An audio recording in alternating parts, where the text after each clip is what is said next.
There. Coming out. Okay, so I'm Aaron. The first, I'm 44, about to be 45, and the first internet thing I ever did was I was on AOL, I think a 6800 baud modem, or 68 or 94. I don't remember what was before 14.4, but I know it was one tick below 14.4. So what was the first internet thing you did, Joe? Like, who are you, Joe? I'm sure it was an AOL. Same modem. Yeah? You don't know, though? I don't know. How old were you? When? When you first, the earliest internet memory. We're going to do a little thing here, right? Like this. Point to my first Usually, this is much more intimate, so usually I couldn't do this, but we can do it here. I don't remember my first internet memory. Okay. It was always there. As for as long as I can remember, I can remember the internet. All right. Let's move it along here.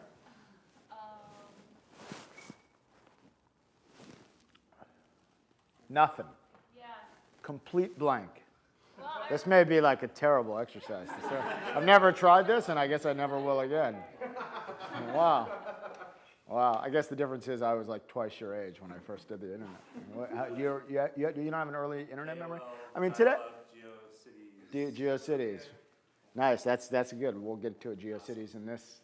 We got a little GeoCities in the slides. How about you? I can remember like it was yesterday. See? The dialogue. Because it was.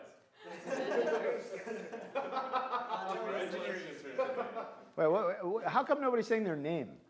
Let's start. We got to start all over now. Yeah. Now Cuba. Oh, yeah. Cuba. All right. Cuba. Aaron, we'll go reverse. Aaron. Erica. So it must have, it must have been AOL here. I'm thinking whether I used it in Poland, but probably not. It was probably, I was probably downloading some like ski jumping game in Poland. On my dial. There we go. Ski jumping good. That's what I looked for. Joe. Joseph. My first email address was TrebeccaJoseph@AOL.com. Says in Tribeca. Dude, you're already doing the first internet. That's one of my big things is first email. But I must say, for some reason, I couldn't get TRIBCA. They only give me TRBCA. I could never figure out why they wouldn't give me Tribeca, and so it's TRBCA. I don't know why that. It may have been that someone took it. Possibly, but Maybe. I'm just speculating. You probably know. Yeah. Right. How many? There was only 9 people living in Tribeca then. Okay. All right. That's the earliest. All right. A lot of AOL memories. What's your name? Kiana. And what, you got anything for me or? my first internet memory. I remember being told in elementary school that we weren't allowed to use Wikipedia as a source. Whoa! It makes me feel really old. It shows you how young she. I mean, Wikipedia is very young. Yeah. 2000, 2001, right? I mean, very, very young. I'm Jake. First AOL, well, I was going to say first AOL memory because that's what it is. Basically impersonating people in AOL chat rooms. Yeah. Being chat Great. rooms. Yeah. Right. Do you know what ASL means? Yeah, that's exactly what I would Yeah. do. But I Yeah, would, yeah. like, See? I would make You see? like a screen name. Joe last week had never heard of that. What is it? We don't know. Age, sex, location. It's like But you're different generations, as you'll soon see. How old are you? I'm 22. 22, and he's 20. So not everybody has the same experience. Okay, good, cool. There's a website called Shockwave. These flash games. Yes. So, great. You know who originally owned Shockwave, Of course. I can't recall. right? No, there's no reason for you to know that, but it's Macromedia, right? So Macromedia is Yeah. like rest in peace. Free hand to the Free Lord. hand. cool, good memory. Shockwave, Shockwave.com, kind of the original game, one of the original game on the web things, yeah. I'm Rusty. Mine first is that we had Blue Light Internet, which was Kmart's internet provider. I've never heard of that. Internet. That's terrific. Yeah, I remember that. It was banner ad supported. Yep. Yes. Wow, managed to dodge the 20 AOL discs? good stuff. You never jumped Right. Good stuff. That's a good one. Visionaries. I don't even remember that. Right. So I'm Alan. First internet memory going on AOL. Typed in like a 20-character URL to a PBS TV show website. And it didn't work, did it? It did work. And Yep. it showed pictures of animals. It did work. The AOL browser was notoriously horrific. This is like your Safari cards. Right. Okay. My name's Frank. I remember 14.4 baud modems and Yeah. worrying about noisy phone lines. So like if your telephone line was noisy, it would disconnect you. Right. So like you didn't have a pristine connection. Right. So it would just drop you. So I remember things like this isn't the very beginning, but if we're doing nostalgia, like Real Player, Atom Films, of course GeoCities. Yeah. Java applets. Yeah. Good recall. What else? That's all right. Everything- Yeah, I'll keep. Good. this one. Good contribution. Yeah. Let's keep going. In the back. What's your name? Danny. Dan. Dan. We call it Dan. Yeah. I like Danny. I think Danny's cool, but all right, Dan. I'll go with Dan. You can extricate us from Go ahead, Dan. Right, I'm We leaving. call Jen Jenny.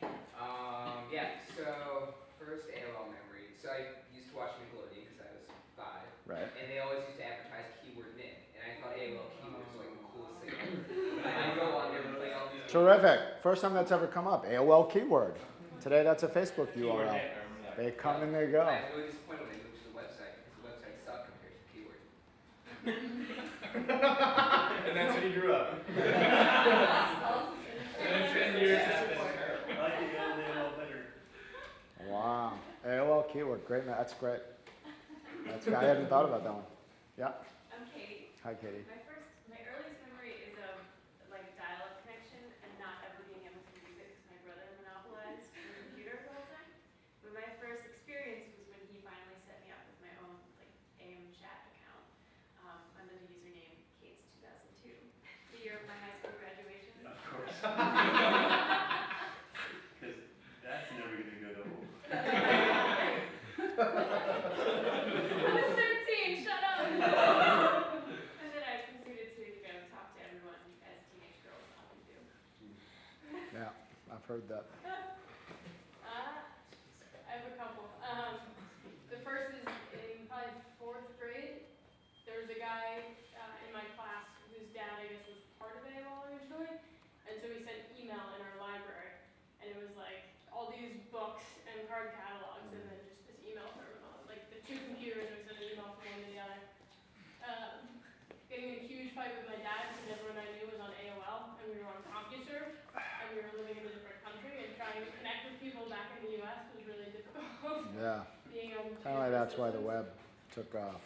systems. That whole system wasn't good. And then coaching my mom with reading an email for the first time is also a vivid and unfortunately still recurring memory. Right. Good one. Oh, very good. I'm Jim. I had now like 10,000 hours of free AOL at a full 56K. So that's a lot of internet. It's a lot of A/L ASL. That's for sure. I have like this vivid memory of the AOL home screen with like the kids icon. I think I clicked it once. And I got annoyed because it didn't load. You can put it up by that. Yeah, I got it. Okay, good. Donald? I'm Donald's a Donald, and I friend go of back to when they were Control Video Corporation back in '83. I was there at the Before a lot of beginning. these guys are born. What's that? Probably everybody almost. Yeah, I think I beat you on that one too. Yeah. No, I could say I go to AOL .1. So it was when they came out, I was one of the first people. In to the start- 80s. Way back in the, in the 90s when they came out, but Yeah. they're tracking them. in Well, the no, 80s. there was a service in like the 86, 87 time frame. So you were an AOL member in 1990? In the beginning. Wow, unbelievable. I didn't know that. Okay. All right, so look, you're supposed, Yeah. wait, what's your name? I'm sorry. My name's Jennifer. Hey, Jennifer. My first internet memory was probably late, like around 1992. I really loved frogs and collected lots of little frog things. And my dad had been trying to convince me to care about the internet for years, but he finally was able to do it by saying, "Look, there's lots of frogs on the internet." And I found sort of like clubs of other frog lovers, and but it was the sort of thing where It's always been about the community. page loaded like this, and it took Another leg. you know, and yeah, it took kind of half an hour, and then I'd print it all out and save it. Great context. Okay, so you should really have a good time. If you're bored, like that would make me sad. So hopefully, well, I work really hard on trying to make things fun because, I mean, as we all know, not every teacher makes it fun. So hopefully we'll have a good time. So you should imagine with me like an enormous planet full of people, you know, on a lot of different continents. And every single one of these people, whether they're in Africa or Asia, China, you know, here in the US, all of them are connected to a device. Billions of them. This was amazing to me. It was not my piece of research, it was hers. This is Mary Meeker, who's really one of our great internet historians, though she's not a historian. She's a venture capitalist now at Kleiner Perkins. For a long time, she worked at Morgan Stanley, and she wrote some very, very important research every year. Recently, she's still doing the research you can see now. I mean, it looks exactly like the Morgan Stanley. Like, I don't know if Kleiner Perkins rebranded as Morgan Stanley's logo, or, you know, but basically, this is obviously all predicated on her earlier research. But I mean, this is a chart, and I don't show a lot of these, you know, in this particular presentation, though I'm a huge fan of charts like this. This is one I really want you to wrap your arms around, because what we're driving towards is an insanely connected internet, one we're not even close to understanding at this stage, right? In point of fact, if you see this billion here, the reality is the real number here in 2000 was 300 million connected internet users. But when you think about in 1995, there were only 30. It's pretty amazing growth. And by the way, the 30 in 1995, some 30 to 35 million, 20 million of those were connected via online service providers. There were only 8 or 10 million people on the web just 17 years ago. Okay? So today, we live in a vastly different world. Almost all of those people, 50% of those people in 1995 were American. The number dropped down to 33% by 2000. Today, right now, 1 out of 4 searches in the world are done in Chinese. So we live in a very changing world from an internet perspective. Now, this is a scene from one of my favorite films, which is called Annie Hall. And while not in this specific scene, Woody Allen at a certain point turns to Diane Keaton and says, he says, you know, Annie, adult education is a wonderful thing. Then later, when they're breaking up, he says, adult education is a terrible thing. But the point is, I think the values of this company are that adult education is, in fact, a wonderful thing. And I think, actually, how learning is happening is really, really changing in our society. So that's what I think is really fun about these kinds of classes. And I think it's important to remember that you take something away with you tonight. And like, it's that hopefully I'm going to give you some kind of framework for which to a lens, a prism to look through the internet, look at the internet, and that it's a filtered prism, right? That you can use filters and you can say, hey, I want to think about that. I want to kind of get rid of that. Bob Pittman said to me once, he's running Clear Channel now, but he was at one point, he founded MTV and ran MTV and then ran AOL in the late 90s. Bob said, you know, the filter we had at AOL was that if it wasn't easy to use, we didn't want it on our service. And it took us a long time to come up with that filter, but when we did, it was easy for us to say no to things. And that's why we were never cool, because they weren't. And then finally, you should have fun, 3 F's. So what do people do? What do people do? What do we do as a species? We go places. We seek out stuff. We search. That is one of our biggest human endeavors. We go all over the world trying to get to new places. And we don't just do it with places. We learn. We try to learn. We engage our minds. It's very, very important. Long before there was an internet, people were searching. They were trying to go places. And we even built these huge buildings where we could house all our knowledge, right? It shows you the importance in our culture of learning, of seeking out information. And we do one other thing as a species, which we've long done. This would be socialize. This is how the stock photography people think women socialize. And this is how men socialize, right? And what? Yeah, only takes 2 guys though. Right. I know. And they're not going to the bathroom. Right. But what's weird about this is how similar it is to this. You know, I find this, and you know, when I was making these slides, my daughter, I was like typing things into Google image search, right? And then we saw this photo. So then you always put this photo in any slideshow, right? Like basically, you become, you know, just an abrupt aside, like parenting, you want to put this photo in, right? Like you win with your daughter. She's 8 and she likes this, so I scored points, and you guys are the beneficiaries of that. I'm in a better mood. Yeah, exactly. You can't mess with cute puppies. The point we're trying to make here is that there's a framework in place, currently vogue on today's internet, that there are these 2 big things. There's social and search. And I'm going to make an argument over the next 60 minutes in a kind of very reductionist way that we've always had social and search. That's what the internet's always been. And I do that with like 4,200 pages in 15 hours in the class.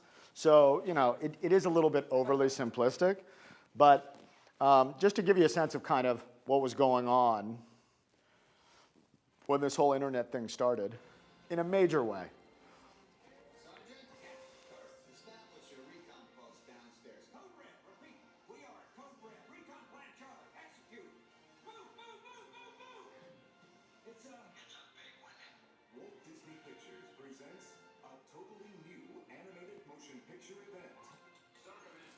Totally new. A totally new animated motion picture event. This was a revolutionary moment. Literally, that same summer, this company went public. And it was important that they went public. It became a kind of watershed moment in internet history, mostly because the stock went up so high, and there became a kind of euphoria about the possibilities of how the world can change. Of course, this company, led by 2 guys, one named Jim Clark, the other one named Mark Andreessen, you know, had this very revolutionary spirit. They said the web is for everyone, you know, and you had this sense, people like me had this sense that the whole world was going to change. And it was very exciting, very political, was very, very cool. That had some origins in counterculture. The fact that the Netscape guys and Steve Jobs made an advertisement, you know, that sort of crushed IBM. You're all familiar probably with that ad. All of this stuff originated with this guy, Stuart Brand, who created this document, the Whole Earth Catalog, which some people used to call, before there was a World Wide Web, they would call it like kind of everything internet in a book, right? And it was partly an environmental movement. It became a kind of handbook of the commune movement. But you can really see huge underpinnings in how internet culture evolved through kind of 60s counterculture. Don't have time to do it today. I think that's a cool book for you to read. We read that in my class. So was Netscape the first browser? What was? No. Good try, though.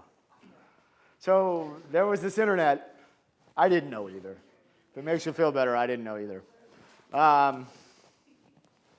Wow, that's going to change the dynamic if I step on the puppies. So you know the history of the internet. You know that it was largely an academic and military thing, that it was all based on this operating system, which was not the most friendly of operating systems. And basically, unless you were really technically sophisticated, it was hard to use bulletin boards or email or anything else. Meanwhile, Microsoft is really breaking through in the 80s, and they're selling a lot of PCs. So this internet thing starts so nobly. It's created by this guy. Do you know who he is? It's Tim Berners-Lee, right? And Tim Berners-Lee works at a laboratory in Switzerland called CERN, where they make nuclear stuff.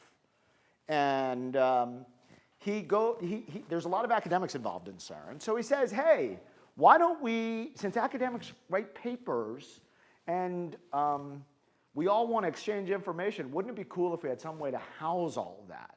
Some kind of electronic information system. So his boss says, okay, cool, see if you can do something about that. So that's fine. He's talking about organizing all this information. So in 1990, Tim sets off, and like a year later, he's invented a few things. One of them is this.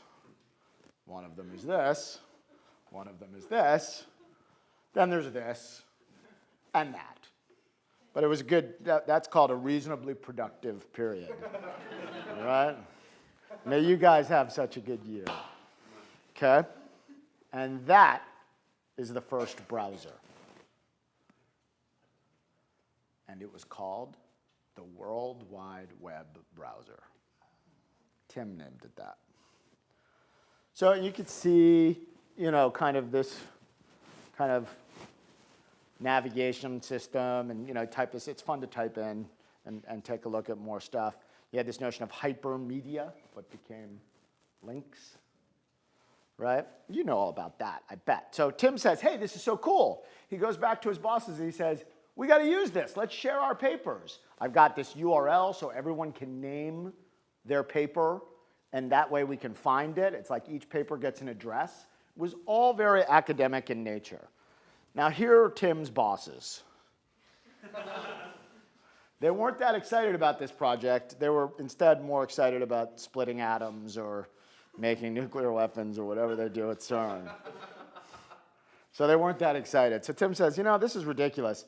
I guess maybe what I'll do is I'll make my technologies available to other people with Unix machines, and other people can start to play with it. They can use my web server software. Puts everything up on the CERN system, starts spreading the word, and people start downloading his infrastructure and using his World Wide Web browser. And every time someone does something, they usually ping him back via email, and they say, hey, I put this up. And then Tim would create a list of all the different links that were available on his World Wide Web. Well, eventually, lots of people start doing it. It becomes harder and harder to create the list. Word gets out that this is kind of fun. One of those guys, before one of those guys, we have to talk a little bit about me. I'm living in Tokyo. So I try to locate myself in this. So, okay. Dated the same girl in college for 3 years. Terrible breakup. Not going to walk you through the details. Moved to Tokyo.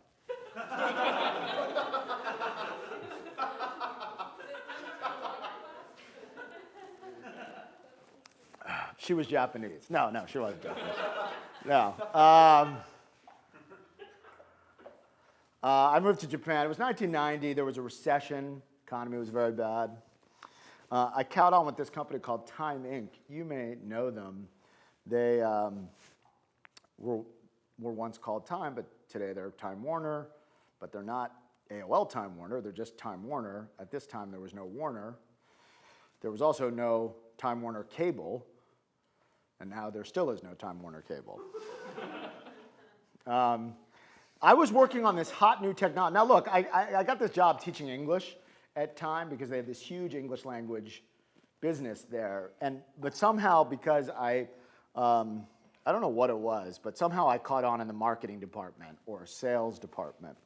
And we were working on a hot new technology called the CD-ROM. Very hot. The even hotter technology in the ESL business then was called, I don't know if you know this, video. Put it in a VHS machine and watched people speak English. Very hot technology at the time. All this stuff was referred to as new media, a phrase that's really gone today. And I think new media was best exemplified by a company called Voyager. Does anyone know Voyager? This is like one of my privileges as a so-called internet historian. I can save this company from oblivion. They created this awesome CD-ROM for the original graphic novel. This is Art Spiegelman's Mouse, in which he portrays cats as Nazis and mice as Jews, and it's a really incredible, it's about his parents, amazing Holocaust story. Unfortunately, as it turns out, it was a graphic novel, or also known as a book, and people don't really like reading books on CD-ROMs on large desktops and being able to like do other stuff other than read. But the business model was predicated on books can change. They don't have to be books. They can be multimedia, interactive. It could be so cool. Come on in. This company kind of went away, and a bunch of other things were happening.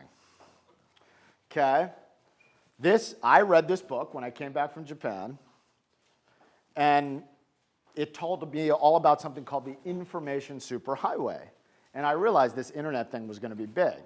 This magazine came out around that same time. This is the original cover of this magazine. This is John Malone. Do you know why he's dressed this way? Who is that character?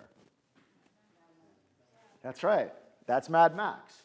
Because John was the road warrior. Because the road was the information superhighway. John ran a company called TCI, which eventually merged with Time Warner Cable. But TCI was one of the original cable companies. And it was thought that the cable companies could help us, deliver us to the promised land of bits and information flowing back and forth. Now, John, this is John today. He went through quite a transformation, as you can see. Amazing, right? Lost the dog, put on a tie. So, yeah. What freaks me out is I'm starting to feel like my hair gets any grayer. Anyway, do you know who this is? Yeah, he looks like this today. You might know him that way. Yeah, this is, by the way, when you guys go to your 20th high school reunion, this is what happens. You're expecting to see this guy, and you see this guy. And you don't recognize him.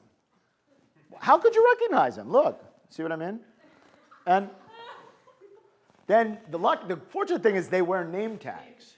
You wear name tags at a high school reunion, because otherwise, well, no, the names are helpful. The name with the face, you're like, oh, dude, how are you? It's fine, you know? Mark invented Mosaic. Now, everyone in the room said Mosaic when we talked about the first browser. What was Mosaic's true revelation? Does it say that up here? It may say. Oh, it was the first popular graphical browser. This is an actual, they did this. I mean, who gets this at their college, right? Do any of you have this at your college? I did this. This is the University of Champaign, Illinois, Champaign-Urbana. This is what Mosaic looked like.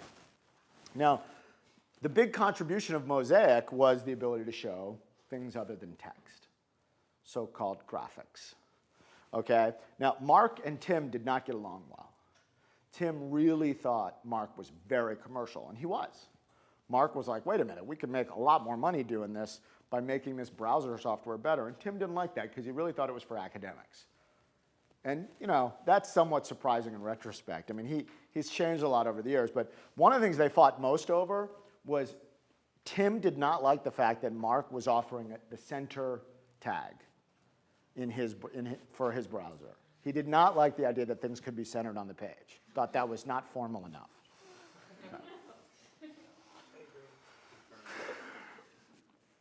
So now, with Netscape, you know that they were a software company. We'll take a look at their revenues in a little bit. Now, we talked a little bit about where you were. So I'm going to skip over.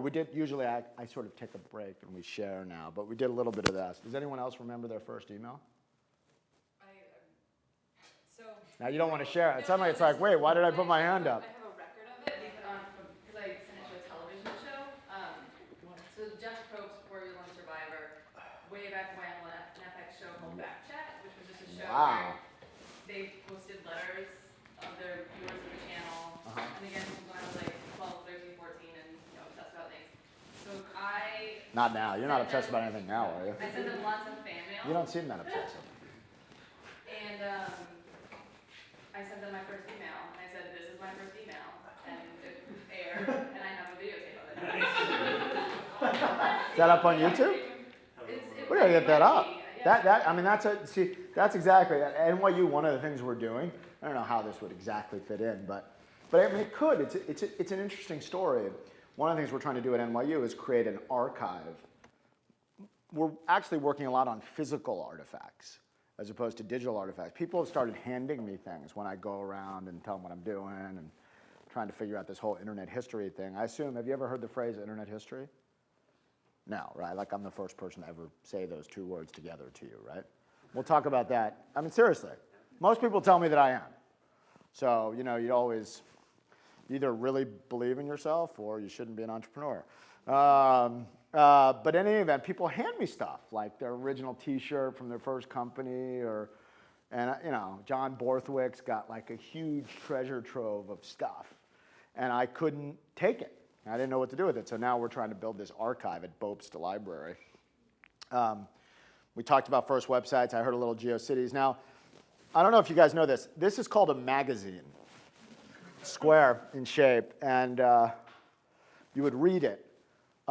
Mark, this was an incredibly iconic moment in American culture because this guy was in his 20s and he was super rich after the first day of trading. He had $56 million in paper wealth. That was considered an enormous number at the time, okay? So super cool engineer. And then, a year later, Time decided that Microsoft, which had already conquered the computer world, now wants to conquer the internet, right? This notion of conquering the internet, this is the way, we spend a lot of time on this in the class, but one of the major things that comes out of this is, like, people actually thought this was ownable, that this platform that you guys are doing all this work on today was ownable.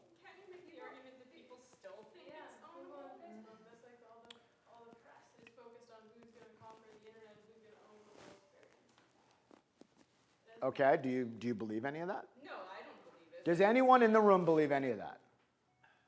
I mean, it's interesting, right? Like, I don't spend a whole lot of intellectual energy worrying about that. There are people that argue that I should, but I guess one of the things I mean, we should come back to this point. It's a really valuable point, but I'll never finish if we, God forbid you ask really good questions. So I hope that this happens, I hope the first part of this happens for CourseKit. The second part's kind of a drag. This is a revenue chart, and when Microsoft started getting real penetration and Windows 95 came out and started getting adopted, Netscape's revenue dropped. Now, Netscape was making money selling software, mostly to businesses. The browser itself was free in beta. You could also buy it, like the kind of official version, and people did buy that, but this is mostly corporate revenue. Netscape's tragic error was that they didn't see themselves as a media company. They really, at that time, everyone thought of themselves as a software company. Now, you still use Netscape today if you use this browser, which probably everybody uses Chrome here probably, right? But if you're using this browser at all, Netscape, before they died, did something really amazing, which is that they open sourced all their browser software, and that became the kind of foundation of the Mozilla project. And also became a watershed moment in open source history. Another thing we can't get into too much detail about. But anyway, it was a time of wild uncertainty, and I want you to pay very careful attention to this first generation of web companies and what they were called. InfoSeek, Excite, Magellan, right? I mean, the metaphors are pretty clear, right? Pathfinder. Have you ever heard of Pathfinder? Remember what it was? Right? Okay, well, this is what Pathfinder talked about when they first launched. On October 24th, they became the first media powerhouse. This is their own, does anyone refer to themselves as a powerhouse? Right? Their own press release. To offer a fully graphical site on this World Wide Web. Now, they've had, since they launched, 2 million hits. The metric of the year, the metric of the moment for 3 years. Took us years to invent the notion of unique user or visit. Couldn't figure it out.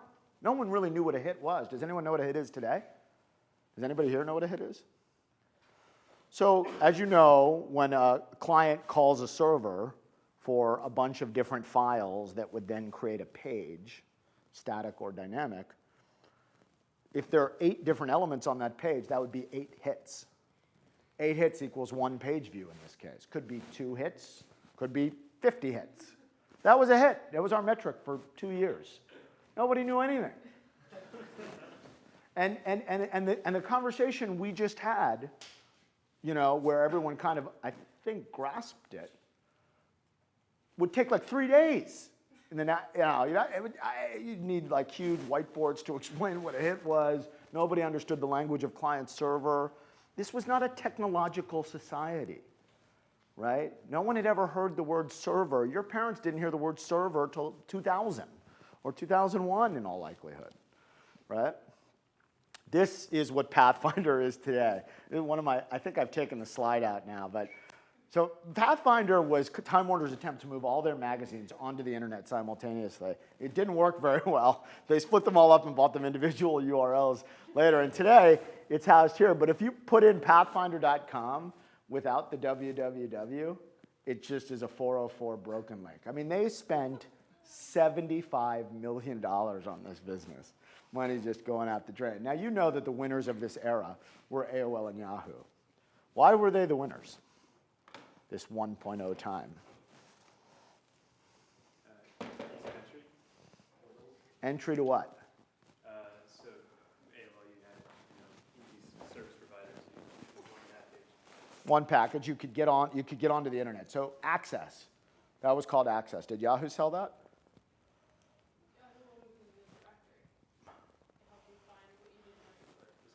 Right. Later, Yahoo did sell. Yahoo did make a big push into the access business, but correct. AOL provided access. Yahoo organized information. I heard the word portal. Go ahead, Dan. Tell me a little bit about that word. And they give you a place like when you log into AOL, the main screen of like everything happening on the internet. And Yahoo had the same thing where they're trying to be just like the place you found, like Right. the world out there. Right. Okay. What else? Nothing else? Email. Okay. Let's take a look what I have. I don't even know. It was really hard to find things, I feel like, at that time. Like, they didn't, you were like, I'm logged in. Where the hell do I go? And both of them solved that. Yeah, both of them solved that problem. It was like, you knew there was a lot out there, but you weren't sure what. So let's go back. You guys are the perfect age to talk about this. You're getting onto the internet. You're real young, right? Some of you are under 10, right? This is like, we're talking 98 here. So people are, if you're less than 25, you're under, right? 10, 15, 20. Dude, you weren't as old as me, relax. 20, 15, 20, whatever you were, right? So what about this internet thing? You just do whatever you want? Well, there was some social interaction. Uh-huh, where? First email, then chats. Right. What? Yeah, ICQ. BBS, we're getting there. It's coming. ICQ, right? I guess what I was driving at was there was a tremendous feeling in the 90s that the internet was a very dangerous place. Safety was critical, and that AOL and Yahoo were trusted brands. And it was social, as you've started to indicate here, and there was things going on that front, and it was comprehensive. Yahoo, it was humanly organized and curated at first, right? They were just making lists.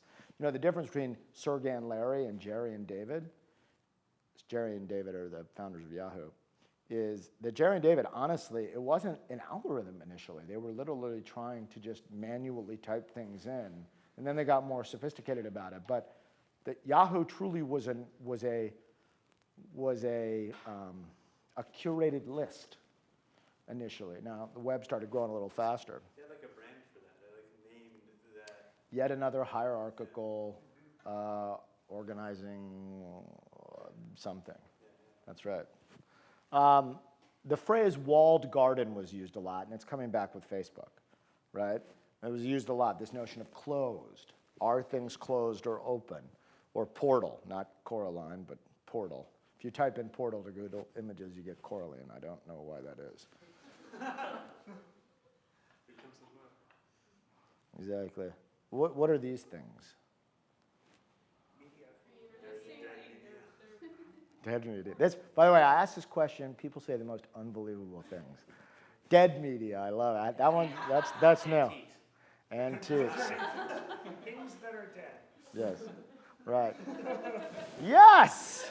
Things that are no longer making money. Right. My daughter thought that lower left-hand corner was a microwave. But she knew that the radio was a radio because they put old radios in Disney movies and cartoons and stuff. So you kind of, that's the only way she would know. Anyway, we call this, when we're being more polite, traditional media. Now, how do traditional media companies make money? Advertising and subscriptions. You guys are really smart. So the way advertising is sold is reach and frequency. Let's reach. Number of people, frequency. Number of times, baby. There's a kind of magic to reach and frequency. Magic. For example, if you were my age, you would watch this show. And then if you got a little older, you might watch this show. And if you're you guys, I have no idea what show you watch. What do you think should be here, by the way? I've been thinking about it, right? Like, it's generational. No, we just still watch Seinfeld. Yeah. No, that's not true. I figured out what should be here. What? Arrested Development. That's come up before. Friends, definitely not. No, Friends is not. I don't buy Friends. I think this show is South Park. I think it's South Park. Maybe. It's like 15 years. It's been on the air. Yeah, I think this is South Park. See it? Imagine. Could be The Simpsons also, right? So it's an interesting debate, one we don't have time for. This is Madonna when she was hot. This is what she looked like at the Super Bowl. I think this is kind of interesting. You know? It shows you how people change. This one? I think she looks great. Look at her biceps. This is a newspaper, again, in print. And I want to tell you a little bit of data about 1995. So again, I can remind you that we're only 16 or 17 years later. Because did you take American history? So Joe, you just graduated from high school just a couple years ago, right? Is that like something we don't talk about or something? You looked at me like, dude, well, I'm not telling people. I didn't That what? graduate. Oh, you didn't graduate? I'm kidding. You did. You graduated from that. No, don't of course me. You dropped out of college, dude.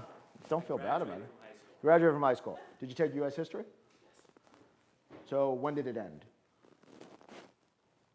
I don't know, the 50s? So anybody else take U.S. history? When did it end? Civil rights movement. Yeah. Yeah, 9/11. You had 9/11. So periodically I hear 9/11. Periodically I hear that. So you took years of U.S. history. And so did the internet come up in any of your history classes? No. But you might have used it. Definitely a tool for doing work. But God forbid we ever mention that the world is changing because of it. People didn't really know how the world was changing yet. Okay. It's very hard for a teacher to wrap their heads around, especially Yeah. when you're teaching very young people. That scares the hell out of me for course kids' sake, right? Well, I mean, I think people know. I mean, like that was not a thing that it wasn't until I came to college that I really started thinking about it. Yeah. Well, but again, why did that happen at college? Doesn't it have to do a lot with textbook manufacturers? Certainly a good, I mean, that's certainly as good a reason as any. Well, let's take a look. But let's just look at, let's look at some data. This is 1995 data. 62% of American adults read that every day. 3 hours a day of this radio. Doesn't have to be in the car. I just choose to make it drive time. I like to think of Howard Stern. 7 hours a day in every household, this is on. It's not 7 hours per person, 7 hours in a household. But let's face it, if you got 3 TVs on, it's 21 hours. 1 out of 4 adults went to the theater every month. Every month! Who went to the theater last weekend? Who's been to the theater in the last month? Good. Let me tell you something. This is a disaster for the movie industry. They need 100% of you. Do you know why? You're 18 to 34. Why is 18 to 34 so important? Why is it the core demographic? Okay, but why? Okay, discretionary income. We influence each other? Someone goes to the movie. Like popcorn. Yeah. I think we don't have a routine yet. The movie business has a very specific need for you. And that need has everything to do with the fact that you're old enough to get yourself places, but you don't have children. See, for me to go to the movies, it's $20 to go to a movie and then like $100 for the babysitter. So if he's not paying you that well, babysitting at my house, it's very lucrative. Very lucrative. People spend $55 on CDs, music. A year, by the way, not a month. A year. $55 per adult. It's a pretty big business. It was a $12 or $13 billion business. Okay. This is $60 a month for your phone bill, your landline. Now, this I really want you to pay attention to. I promise there's not very many charts. This is one of the only ones. This is what household penetration of consumer electronics in 95. This is what they measured, right? So home radio, and then you have this thing, monochrome TV. Do you know what this is? This is a black and white TV, right? 50%. Yes. Where is this from? This is 95. I'm trying to make a point. Okay? Corded phone. Corded. Right? Now, down here in 95, you have personal computers. The penetration's not enormous. It's not terrible, but it's not enormous. But what about this? Or fax. Right. Yeah. There was. It's unimaginable. Can you imagine life before caller ID? Think about how many unpleasant conversations you had, right? Like you're like, I'm absolutely not talking to her now. Hello? See, today it's just like, no, I'm not taking that one. Well, I just in some weird ironic thing, I just turned Siri on with that. Okay, that's kind of cool. Speed up your presentation. So, yeah, this was a world that was not connected. It was just a world not connected 17 years ago. And that is what you remember. I put that in just for you guys. Internet. No, they were good designers. They were good designers. Actually, Tumblr just relaunched their icons. Yes, they did. What does it remind you of? Actually, I mean, like to me, some of Tumblr's icons remind me a little of this. That's a great compliment for Tumblr. I think it is, man. This is one of the most, you know who invented the phrase ease of use? These guys. You know, that is ease of use is something like everyone understands what that means today. Well, it didn't exist. No one knew what ease of use. We used to struggle between UI and IA. We couldn't figure out, I guess we still struggle with that, right? You know, we still struggle with exactly who does what happens. But I mean, even to be able to shorten them right now. You couldn't even shorten those until about 6 or 7 years ago. No one knew what you were talking about. So I'm asking you, was new media new? Right?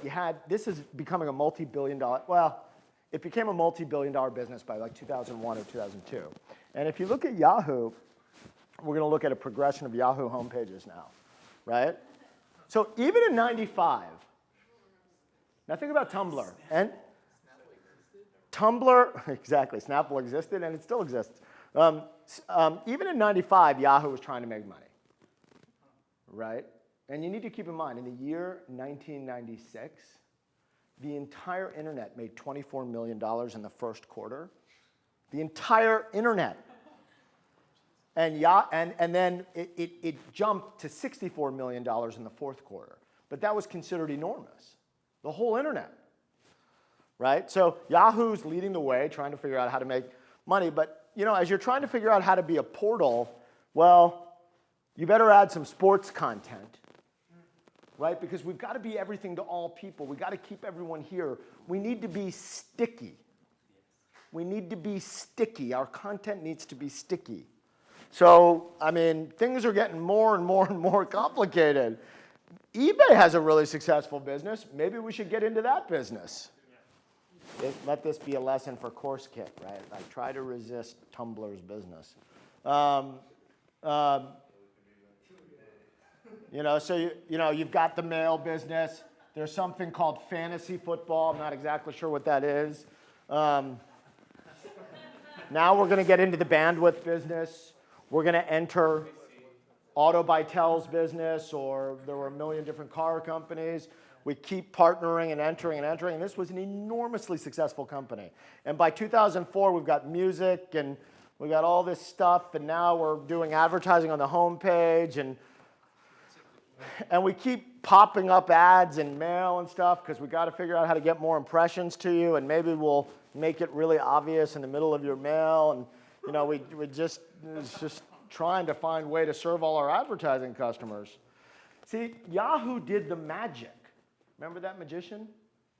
Its reach, its frequency, is it really measurable? I don't know. We can tell you the click-throughs, but don't worry, the eyeballs are working. And that worked for a long time. It really did. I mean, look, this is an unbelievable ramp. Big ramp, .com implosion, huge ramp, and then a drift. But still doing okay. I mean, it only goes through 10. Still really doing okay. By the way, Yahoo is a remarkably significant business still. It's unfortunate the tech press crushes it as much as they do, and they're not growing, but still a huge business. So the thing is about these years, 1994 to 2004, this is the period BG, which means, yes. Now we're in the Google period. This is a heavy period. Things have changed. Now, this is not the CEO of Google. This is Mel Karmazin. You wonder where I learned this magic thing? Mel decides to go visit these guys. Mel runs Viacom. He's the chief operating officer of Viacom. So he works for Sumner Redstone. Eventually, Viacom would split CBS off, and Mel would go with CBS, and now today he runs Sirius XM. Old school, he had run the Infinity Broadcasting Network, which was a radio, AM radio, the Fan. It's an old Infinity station, outdoor advertising. Mel's old school, ad sales guy.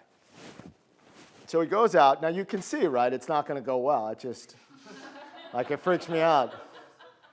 So these guys start to talk about their business model, how things work at Google, what their values are.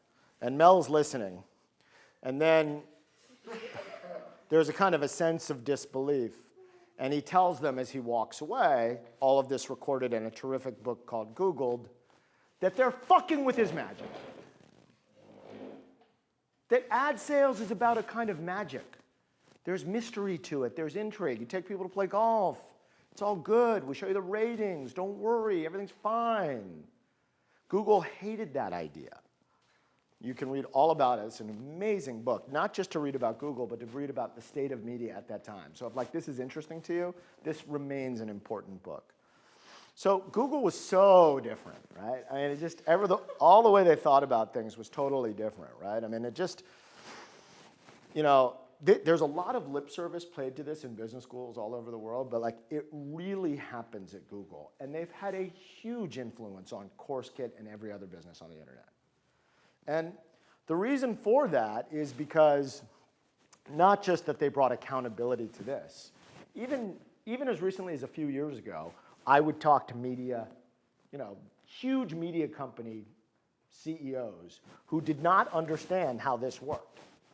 Even after Google became a multi-billion-dollar company, they honestly thought that they were paying, or their partners or whoever were paying when these showed up. They didn't know that it was about pay-per-click and this level of accountability. Now, Google obviously introduced all kinds of crazy things. They changed the customer experience. They just did everything in a different way, right? Like this. Before they launched, then they launched, then 5 years went by and it looks like this. Yahoo looks like this, Google looks like this, Yahoo looks like, you know. And then this is like a couple of months ago during, this guy invented geology. So, right? I mean, and this is, we're in year 14 and nothing changes. Why does nothing change? Because it works. How do they know? Dude, I love it. It's totally different being an internet company. Because they think. They use their brains. And they understand that data is what matters. They're thinking and they're thinking and they're thinking and they're thinking. That thinking has created a revolution in this business. And that revolution made MapQuest, you remember that, Google Maps. And Yahoo Mail became Gmail. This is the revenue curve. Still going up. And look at their share. Look at their share. 44% of every dollar spent on the internet worldwide. Worldwide. And yeah, Facebook's doing better, but it's a big number. Now this is projections going forward. Huge growth projected for paid search. Social is in display.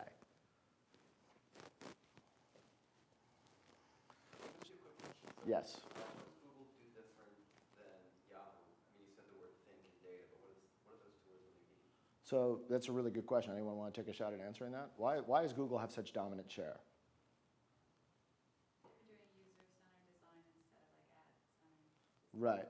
But Do you mean in terms of revenue or in terms of service? yeah, that's a good question. How did you mean it? In terms of everything you're talking about, Yahoo, I mean, how come Yahoo wasn't successful selling cars or doing mail or doing whatever it is, and Google somehow?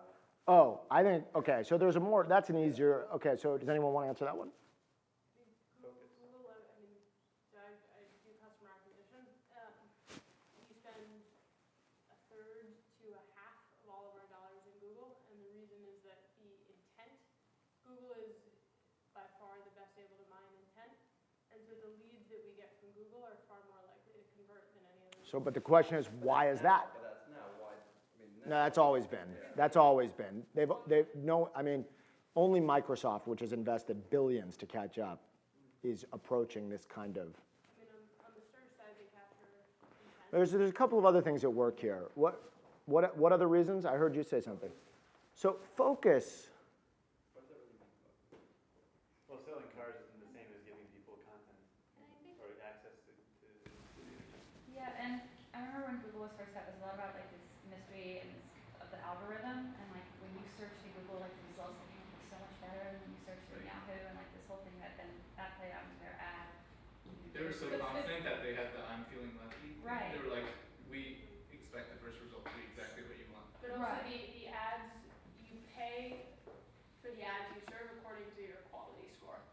So if you search for like cars in Nevada, the people who are selling cars in Arizona will have to pay much higher to get that same ad to show as someone who's actually selling cars in Nevada. So the quality of the search results, the ads that show alongside the search results is much higher, and then also they mine all of your data for the display too. So they have the text links, so like you send an email in Gmail that's like, hey, I'm applying to grad school, and like the next ad you see is like MBA applications. You know. So a couple of things. The answer to the focus question, it is really important to understand that if you're trying to run a really good music site, that's a very different thing than selling paid search, right? Sort of broadly, we had portals and stickiness, and what was Google's principal objective as a company? It was that they wanted to send you where you wanted to go. They didn't want you to stay in Google. This is a revolutionary idea, a hugely different idea in media history, that we can serve the customer by letting them go. They will become loyal to us because we reliably get them where they want to go. And the time was right for that because the internet had grown so much. It was so vast, and all the search technologies that preceded it were inferior to PageRank. I won't get into what PageRank is, but it's sort of the underlying, it's the notion that who links to you is a very valuable part of the algorithm. How many different sites link to you and who links to you. So the reason CourseKit comes up first when you type in CourseKit into Google is way more people have linked to CourseKit than have linked to courseswithkits.com or whatever, right? So I think focus was a huge part of it. I think if you look at Yahoo's homepage, it just belies the notion of focus, right? So much change as they look for a formula to keep you there. And traditional media was about command and control, right? I mean, we've had a huge change. So what it's led to is that line, I'm not sure, I'm colorblind, I think it's purple. Is that right? Blue? Okay. That line being flat is the first time in the history of television that it's flat. Now that's a network TV. Cable actually grew in that decade, but that's a network TV line. And the fact that that line went down is astonishing. I mean, the TV business was the most reliable business for 50 years, right? Now, you think radio is a terrible business. It's not as terrible as you might think it is. And you see internet related to TV still has a way to go, right? But things are changing, right? This is the projection going forward for media. And you see the newspaper business declining, the magazine business declining, not nearly as fast as you might think it is. So that's either a bet on the iPad tablet revolution or people continuing to be idiots about how they buy media. I don't know. The television business is growing modestly, but look at the internet business, right? Look at the internet business. I mean, just huge growth. Now, here's what's interesting. The TV business, this is spend versus time spent. This forever was very difficult for this black line to catch up to this red line. Still not there, but that's pretty good. I mean, it used to be like 20 and 2, The radio business, okay, fine. This is why people obsess about mobile. Now you know why there's so much press about mobile, investors talk about mobile, what's your mobile strategy? Mobile, mobile, mobile, mobile, mobile. Okay? And then this is crazy, right? It's crazy. This can't go on like this. But golf courses are effective. Okay, and the magazine business, same way. So you would think it's over. Game, set, match. Game over. Except for the social part. See, puppies, penguins, it's all the same, right? I mean, can't go wrong. Where's the BBS person? Yay! It was actually my older brother. It was your older brother. This was high-powered socializing right here back in the day. Then you had this. By the way, type into Google Images. Type into Google Images A/S/L. Not a single picture on the internet of that, according to Google Images. Amazing to me. Forums, remember message boards? You still participate. The Globe, that might be beyond your, this was the fastest rising stock in the history of the internet, from $9 to $85 on day one. Went out of business a year or two later. GeoCities, a Fred Wilson, not Union Square, Flatiron Partners special, $6 billion exit. This is my company, Bolt. So I was like, I built, this is my first internet company, and which I started with a few other people while I was in business school, but it was an online community for teenagers, all built around anonymity. And we had very cutting edge technology like polls. Are you in love? We had something called Notes. So this is a lesson. We had something called Notes, and later when other social networks, Bolt was destroyed by Facebook and MySpace, and it was destroyed because people were actually who they were, as opposed to being like who they weren't. So it made no sense anymore. But on top of everything else, there was great resistance to changing the word notes to messages far after messages became a standard. So it's crucial to embrace UI standards. There was this, there was that. They're now in the Friendster, huge. Now they're huge in the Philippines. MySpace. What? Oh, I don't know. I might have just taken it. I like it, yeah. It was this post for friends, right? I might have just grabbed the biggest logo. I like it, though. Yeah. That's probably Photoshop. Good catch. That's really him, though. And then there's this. And, we're kind of rapidly moving towards the finish line here, but you've been very good. So this would be accurate, except it's not. It's more like this as they approach $1 billion in the fall. 850 million today. This is accurate. I'm talking about almost every adult in America has a Facebook account.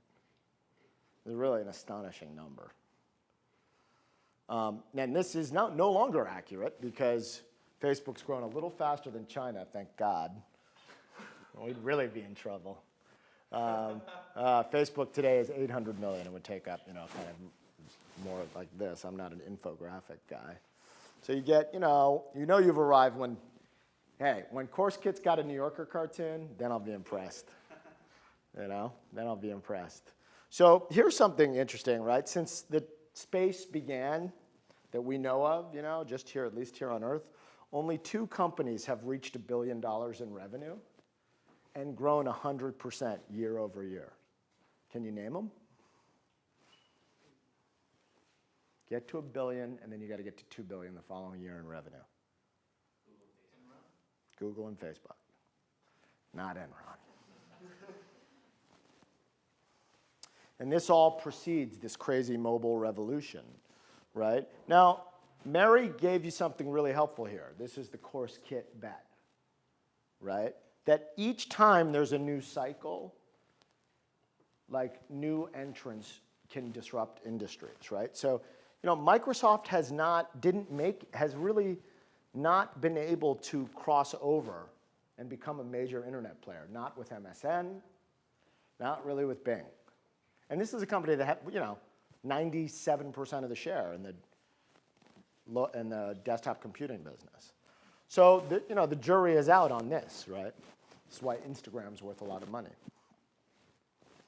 So recently I was reading this letter, and it talked about how, this is someone I admire. He says, I'm so inspired by technologies that revolutionize whole societies and industries by making information easier to access. He talks about the printing press, he talks about the television, and it's all about how communication is more efficient, and that's how it transforms society.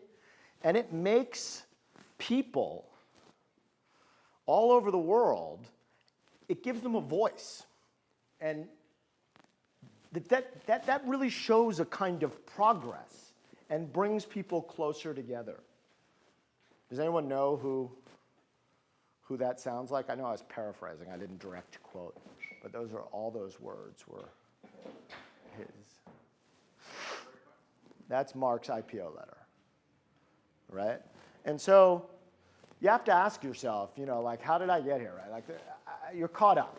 Facebook's going to go public in a couple of months. How did I get here, right? Like, why am I doing this? I talked about Bolt. I ran this company, Menu Pages. I ran a company called AnyClip. At the end of the day, what gives me the right to stand here today is I've been a witness to all this stuff. My context is pretty good. But unlike your US history class when you spoke about the 50s, so have you. You're living through history. It's like a really unique time. Remember when you saw those movies about the Industrial Revolution? You thought, God, man, that must have been an interesting time. You're living it because you remember that. And you remember this.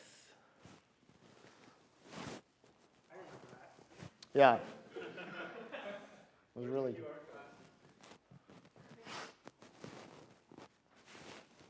course get open before. I still have my course get open.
So you get it, I think. So do you guys know the history of that? Hold on. We'll come back to that in a second. The following clip is brought to you by T-Mobile. You want to listen to it again?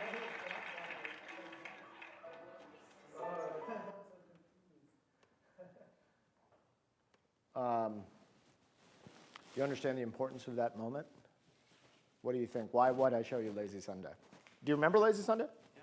Okay. Traditional media broke into internet media. Well, how did it happen? What exactly happened?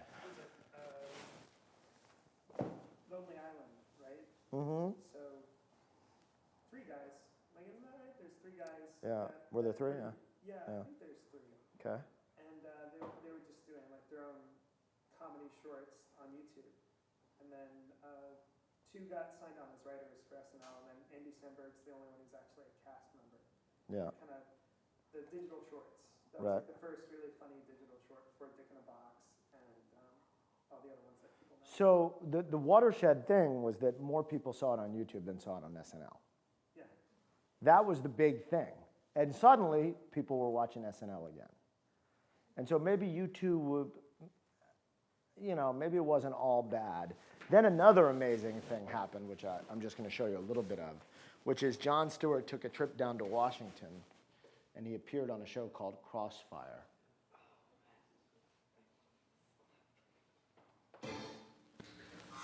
Meanwhile, the president's challenger was also in New York, also facing some difficult questions. He's been shaken. I have to advance this a little bit. Of course, it's... Say, you know what? Can I say something very quickly? Why do we have to fight? The two of you, can't we just say something nice about John Kerry right now? I like John. I care about John Kerry. And some people love President Bush. He'll be unemployed soon. I knew Bush. Fantastic. A little bit. The truth is, he's actually a great guy. He's not very impressive. He's actually a very good person. I don't think you should have to hate to oppose somebody, but it makes it easier. Why do you argue? The two of you, I hate to see it. We enjoy it. Let me ask you a question. Wait, let me ask you a question first. All right. Is John Kerry really the best? I mean, I think, John Kerry's the best. I thought Lincoln was good. Is he the best the Democrats can do? Is he the best of the Democrats? Yeah, this year. I've always thought in a democracy, and again, I don't know, I've only lived in this country, that there's a process that is really called primaries. Right. And they don't always go with the best, but they go with whoever won. So is he the best according to the process? Right, but of the 9 guys on the meeting, the best. He was the best. He was impressive. The most impressive? Yeah. I thought Al Sharpton was very impressive. I enjoyed his way of speaking. I think oftentimes the person that knows they can't win is allowed to speak the most freely. And because otherwise shows with titles such as Crossfire, or Hardball, or I'm gonna kick your ass, or we'll jump on it. In many ways, it's funny, and I made a special effort to come on the show today because I have privately amongst my friends and also in occasional newspapers and television shows mentioned this show as being bad. And I felt that wasn't fair, and I should come here and tell you that it's not so much that it's bad as it's hurting America. So I wanted to come here today and say, here's just what I wanted to tell you guys. Yeah. Stop.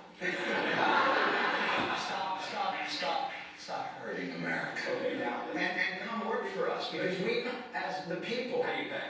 the people, not well, but you can sleep at night. See, the thing is, we need your help. Right now you're helping the politicians and the corporations, and we're left out there. You just said we're too rough on them when they make mistakes. No, you're not too rough on them. You're part of their strategies. You're partisan, what do you call it, hacks. Wait, something valuable that I think we do that I'd like to see. Something valuable? Yeah, no, it's when politicians, and I'll tell you, when politicians come on, Yeah. it's nice to get them to try and answer the question. And in order to do that, we try and ask them pointed questions. I want to contrast our questions with some questions you asked John Kerry. If you want to compare your show to a comedy show, you're more than welcome. Here's the point. If that's your goal, But it's not. I would aim for Here's the problem. That's a very good show. So it goes on.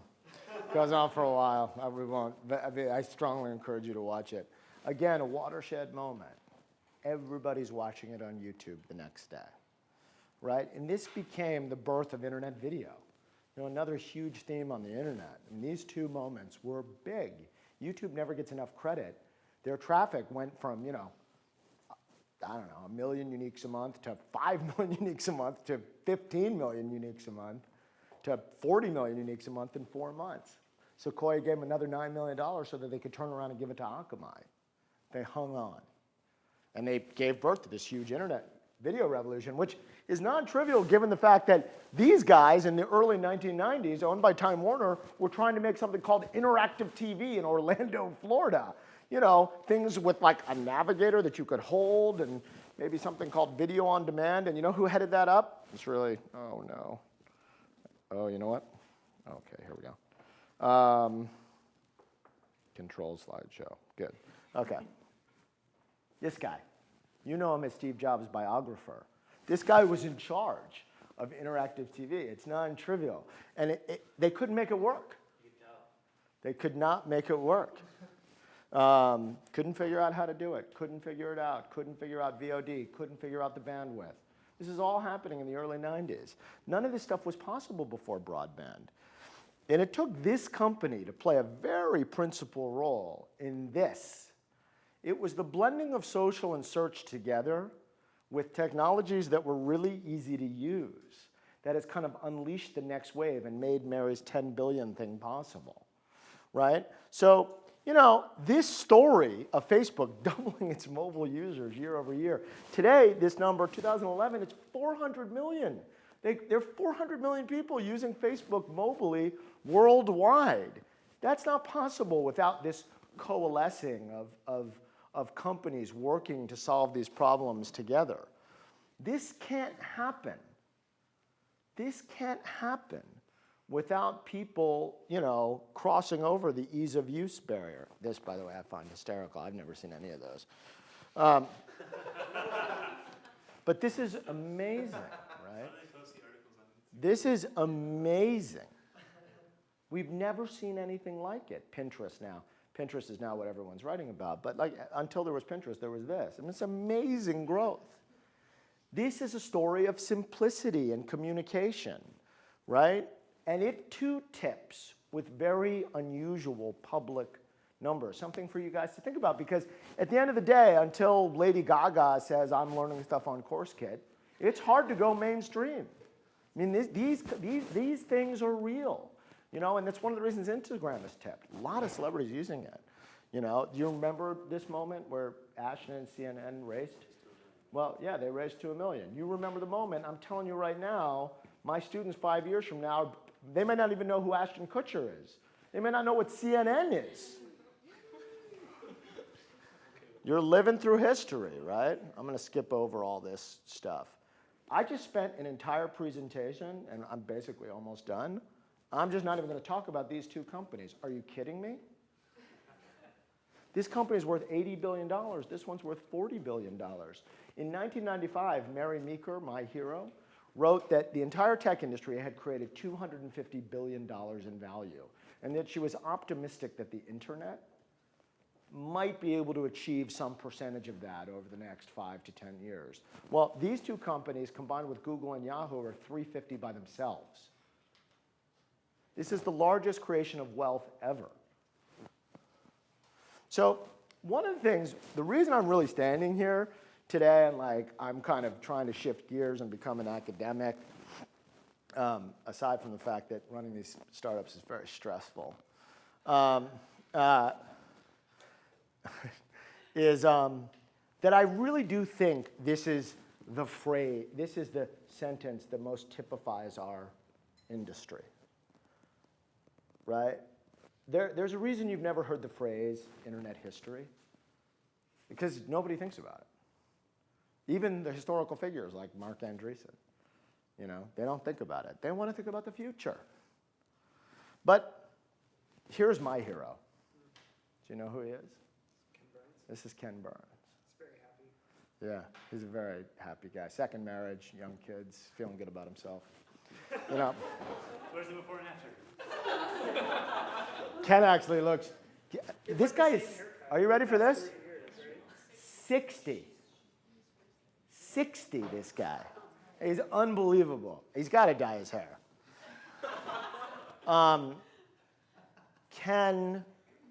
The other thing is, I went to Ken. I said, "Hey, Ken, let's make a film about the reason I was meeting with him is, I said, let's make a film about this internet thing. It's pretty big.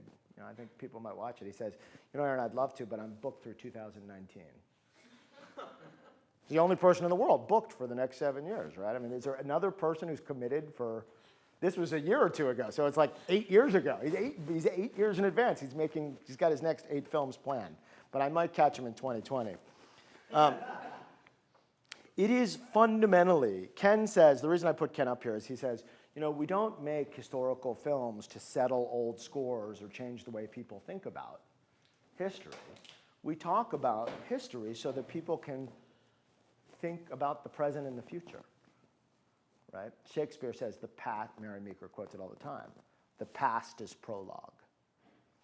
The past is prologue.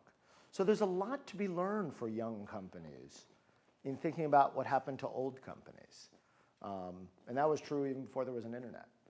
So if I've left you with any framework, hopefully it's this one. That Course Kit will always be about social and search. It will always be about those two things. It feels that way to me. I mean, look, this is my class now. And, I can't show it here. We're not live right now. We could do it. But they're finally starting to communicate with each other. And, it's interesting to me. I've been very frustrated by my... Yeah. We can bring it up if you want. Well, we don't need to do that. You guys can look at it on your... I haven't made it public, but at some point I will. But, I think it's really important that you're solving a problem that I've had, which is I really believe in a network society that how my students get to know each other is incredibly important to their future. And they don't appreciate that necessarily. There's a whole set of reasons for that. One of them is NYU itself, which is not your classic college campus and doesn't necessarily lend itself to community. But I also think the younger you are, the harder it is to appreciate the value of a network. And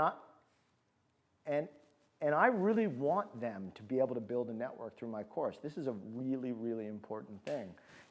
Previously, I never used Blackboard, but we blog on Tumblr, and we, sometimes I've made Facebook groups. I've tried to come up with all kinds of things. So I think there's a really significant opportunity in all this, but it's an opportunity that will form around these very simple ideas of quest for learning, search.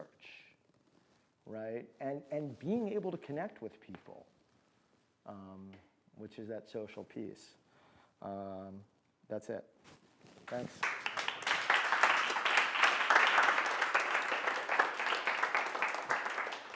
Fun. I don't know if we need to do any questions, or I can hang for a little while or whatever. You guys were very patient. How long was that? Hour and a half. That's a little long. 90 minutes. 90 minutes. I said 90 minutes. Oh, good. That's right. I said 90 minutes. Yeah. Do you have questions? I had a couple of Sure. questions about Google. Can I get another beer? What? Do you mind finding something? Thanks. One was that, I don't know, have you seen any recent data on, I'm just really curious about Facebook's ads